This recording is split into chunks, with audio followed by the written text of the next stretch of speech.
We're here on Ipanema Beach in front of the statue of Tom Jobim, whose song, The Girl from Ipanema, made this beach famous to the world.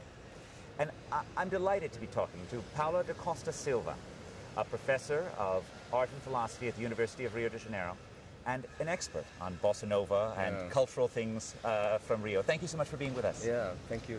So, Jobim is, of course, famous, but he's not the only person who gave us Bossa Nova. It was really more of a collaborative affair, as often cultural revolutions in cities are collaborative affairs.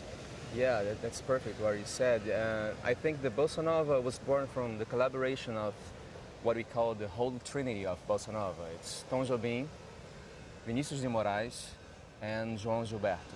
And each one has collaborated with a specific revolution in a specific dimension of the songwriting in Brazil. So tell us a little bit about them.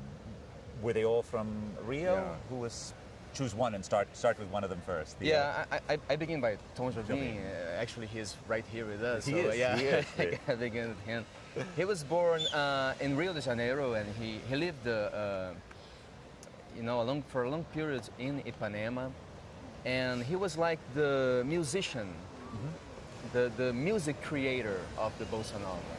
And what is really remarkable about Tom Jobim is that he managed to make a synthesis of a whole bunch of influences. So he was kind of a very he had a deep knowledge in the samba language, and he also had during his formation years he have a formal training in piano and classical music, and he managed to make this kind of blend between the samba language, for example, and the harmonic language of the French Impressionism. The samba is a blend between the African, Brazilian traditions and the samba makers that came from Bahia, and they lived in Rio in the Praça 11 and blend with middle-class guys, and this is a really mix of many things. And American movie music, the soundtracks of the 20s. All coming together here in Rio. All coming together all the time. João Gilberto was the guy who took that blend and made a new way of playing the samba in the guitar. A new way very marked by the syncopation of the chords and the attack of the chords. So he kind of reduced, he made the structure of the samba was very heavy, and he turned it light, Tom Jobim used to say that the samba was like a sea with big waves and storm sea, and he made the samba more like the Sea of Ipanema, and very calm and very clean.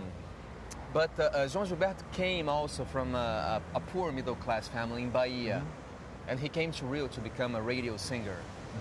And he actually, in the beginning of his career, he sang in the absolutely different style. It was the style of the 50s. And actually, he finds that the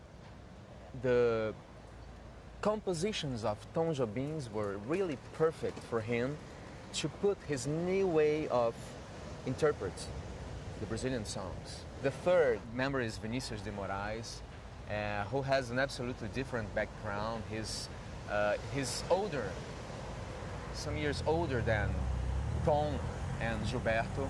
And Vinícius had a more aristocratic background. And he was kind of he made this journey, artistic journey, from the high standards of poetry to the popular music, to the totally informal popular music. And he actually by near the end of his life, he was kind of getting married in the candomblé ceremonies and going back to the deep Brazil of African influences, and taking off his tuxedos and stripping away Western culture and finally, that's great. And going to the more simple, it was very beautiful, his career. And he made a change in Brazilian songwriting form, he took away the weight of the old lyrics, who were always talking about, you know, the, how do you say that? Sad love, sad love tales, sad love affairs. Like the Portuguese fados or something. Yeah, like the Portuguese fados. You know, the songs always started with the song started after the couple had broken away. So it was almost always a song about a broken relationship.